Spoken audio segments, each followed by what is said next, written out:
તમને સ્પર્શતા તમામ સમાચારોની છે અમને ફિકર, અને એટલે જ હું આપના માટે લઈને આવ્યો છું પ્રાઇમ 9 વિથ જીગર. પ્રાઇમ 9માં આજે અમે અત્યારે પડી રહેલી ભયાનક ગરમીનું ખરું કારણ તમને જણાવીશું.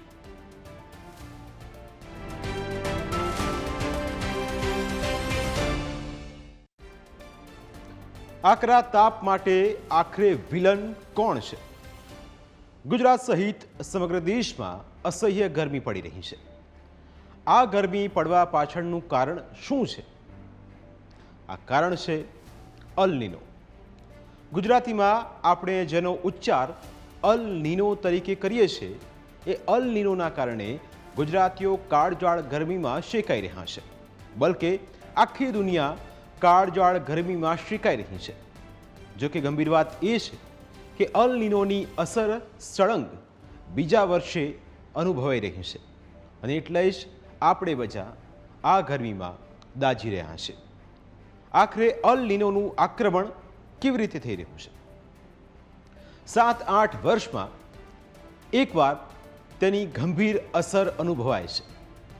પહેલીવાર વર્ષ 2023માં અને હવે 2024માં, એમ સળંગ 2 વર્ષ સુધી તેની અસર આપણે સહન કરી રહ્યા છે.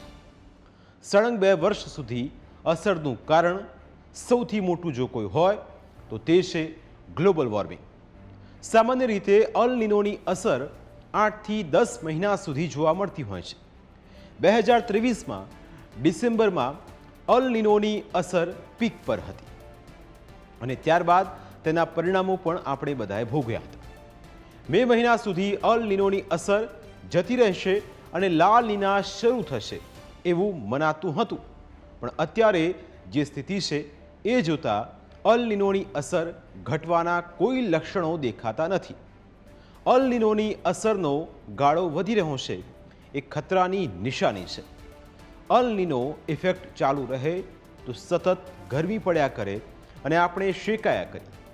સળંગ 2 વર્ષ સુધી અલ નીનોની અસર વર્તાય એ દુનિયા માટે ચેતવણી છે કે હજુ દુનિયા નહીં જાગે તો અલ નીનોની અસરનો ગાળો ઘટતો જશે, અને એક સમય એવો આવશે કે દર વર્ષે અલ નીનોની અસર થશે.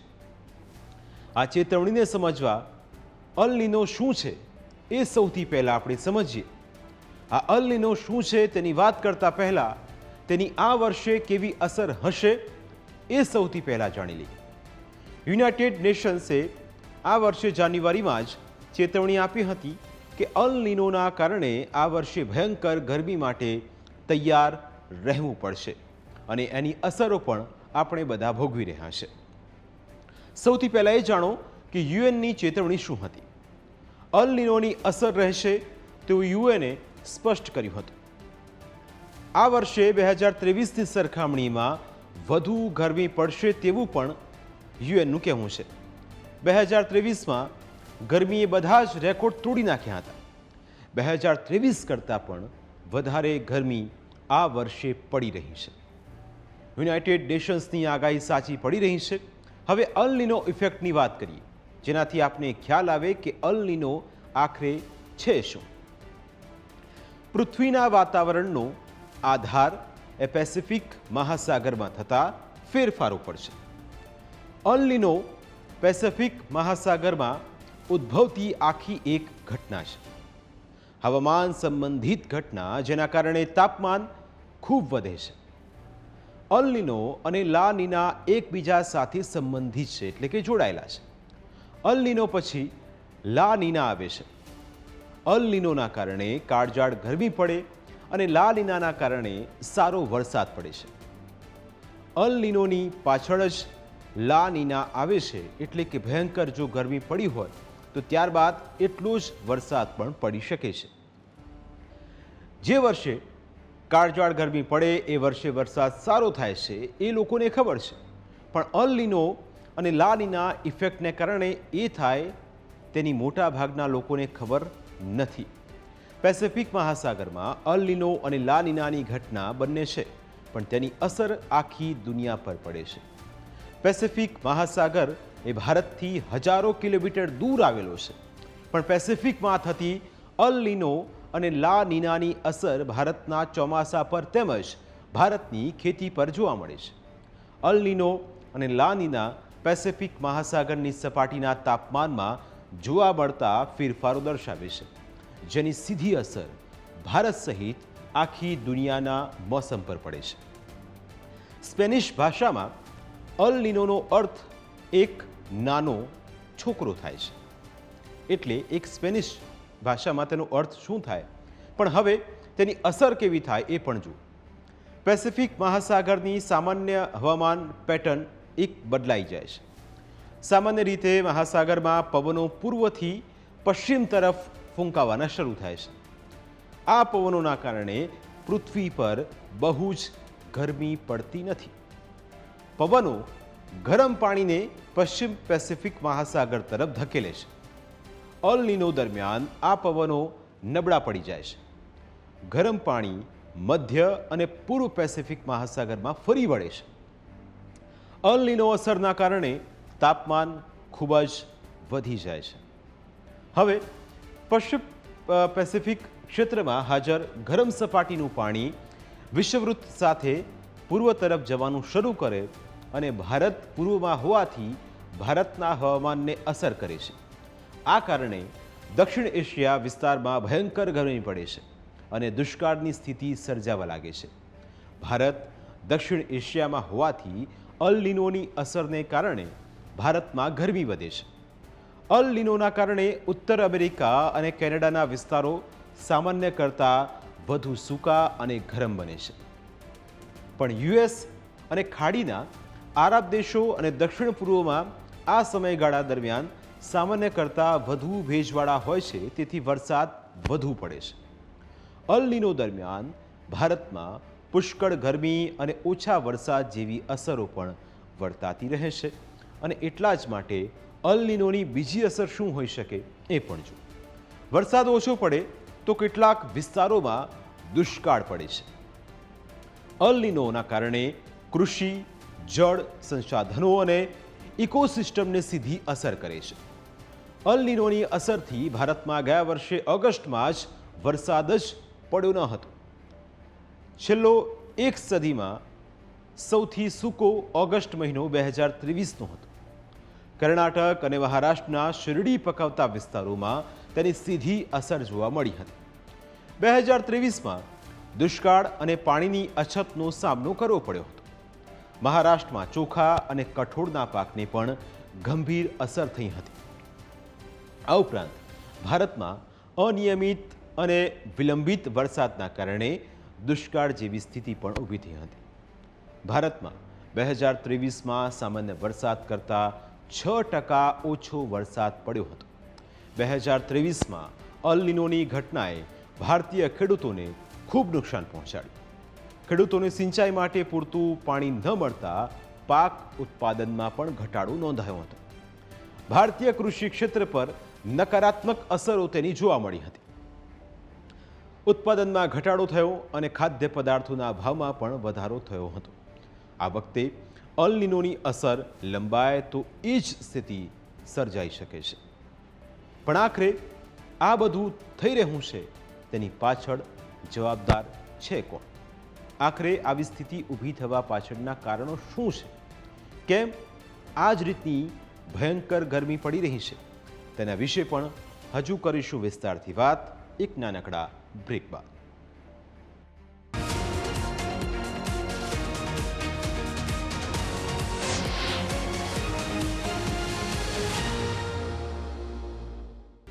અલ નીનોની વાત ચાલતી હતી, પણ અલ નીનો પછી લા નીના આવે. ગુજરાત જ નહીં, આખા દેશે કાળઝાળ ગરમીમાંથી રાહત મેળવવી હોય તો લા નીના ઇફેક્ટ ઝડપથી વર્તવા માંડે એવી પ્રાર્થના કરવી જોઈએ. સ્પેનિશમાં લા નીનાનો અર્થ નાની છોકરી થાય. લા નીનાને એલ વિયેજો પણ કહેવામાં આવે છે.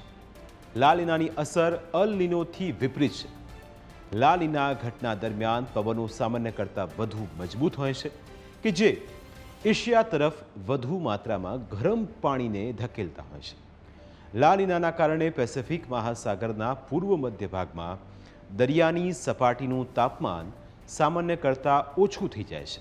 તેની અસર વૈશ્વિક હવાના પ્રવાહમાં ફેરફાર કરે અને ભારતીય ચોમાસા માટે અનુકૂળ વાતાવરણ બનાવે છે. આખરે એ સ્થિતિ શું હોઈ શકે? લા નીનાની અસર કયા પ્રકારની હોઈ શકે? પેસિફિક મહાસાગરનું ઠંડુ પાણી મુખ્ય પ્રવાહને ઉત્તર તરફ ધકેલે છે. દક્ષિણ યુનાઇટેડ સ્ટેટ્સમાં દુષ્કાળ પડે. પેસિફિક, નોર્થ વેસ્ટ અને કેનેડામાં ભારે વરસાદ અને પૂર પણ આવે છે. શિયાળાનું તાપમાન દક્ષિણમાં સામાન્ય કરતાં વધુ ગરમ રહે છે, જ્યારે ઉત્તરમાં સામાન્ય કરતાં તાપમાન ઘટે છે. લા નીનાના કારણે ભારતમાં ચોમાસું સારું રહે. સામાન્ય રીતે ભારતમાં સામાન્ય કે સામાન્ય કરતાં વધારે વરસાદ પડે. દરિયાની સપાટીના તાપમાનને ઠંડુ કરે છે. ભારતના કેટલાક ભાગોમાં વરસાદ પણ વધે છે. ખેતી માટે પૂરતું પાણી મળી રહે છે અને વધુ પડતો વરસાદ પડે તો પૂર જેવી સ્થિતિ પણ સર્જાઈ શકે છે. લા નીનાની અસર દર 3 થી 5 વર્ષે જોવા મળતી હોય છે. હવામાન નિષ્ણાંતોની આગાહી કહે છે કે આ વર્ષે લા નીના અસર કરશે. જુલાઈથી સપ્ટેમ્બર દરમિયાન લા નીના ઇફેક્ટ જોવા મળશે, એટલે એ દરમિયાન ભયંકર વરસાદ પણ પડી શકે. આ સમયગાળા દરમિયાન ગુજરાત સહિત ભારતમાં સામાન્ય કરતાં વધુ વરસાદ પડવાની આગાહી કરવામાં આવે છે. હવામાન વિભાગે કરેલી આગાહી પ્રમાણે આ વખતે વસંત ઋતુ ખૂબ જ ઓછા સમય માટે ચાલશે અને વધુ ગરમ હશે. હવામાન શાસ્ત્રીઓએ લા નીના ઓગસ્ટની આસપાસ વિકસિત થવાની સંભાવના વ્યક્ત કરી છે, જેના કારણે ચોમાસું લંબાશે અને વધુ વરસાદ પડશે. યુએસ નેશનલ ઓશેનિક એન્ડ એટમોસ્ફેરિક એડમિનિસ્ટ્રેશને પણ ઓગસ્ટથી સપ્ટેમ્બર-ઓક્ટોબર દરમિયાન લા નીના વિકસિત થવાની સંભાવના વ્યક્ત કરી છે. એટલે કે ગુજરાતે હજુ આખો જૂન અને જુલાઈ મહિનો ગરમી સહન કરવી પડશે. લા નીના ઇફેક્ટથી આ વર્ષે સામાન્ય કરતાં વધુ વરસાદ પડશે.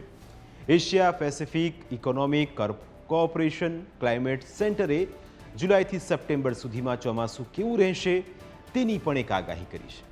આ આગાહી પ્રમાણે પૂર્વ આફ્રિકાથી લઈને અરબી સમુદ્ર, ભારત, બંગાળની ખાડી અને ઇન્ડોનેશિયાથી લઈને કેરેબિયન સમુદ્ર વિસ્તાર માટે સામાન્ય કરતાં વધુ વરસાદ પડવાની સંભાવના છે. ગુજરાતમાં પણ એ જ રીતે જોઈએ તો જુલાઈમાં સારો વરસાદ પડવાની શક્યતા છે. આશા રાખીએ કે આ આગાહી સાચી પડે. હવામાન પર તેની સીધી અસર કયા પ્રકારની હોય છે એ પણ જુઓ. અલ નીનો એકવાર આવે એટલા ગાળામાં 2 વાર લા નીના ઇફેક્ટ જોવા મળતી હોય છે. અલ નીનો કરતાં લા નીના લાંબા સમય સુધી ચાલે છે. અલ નીનોના કારણે શું થઈ શકે તેનું ટ્રેલર આ વર્ષે જોવા મળ્યું છે.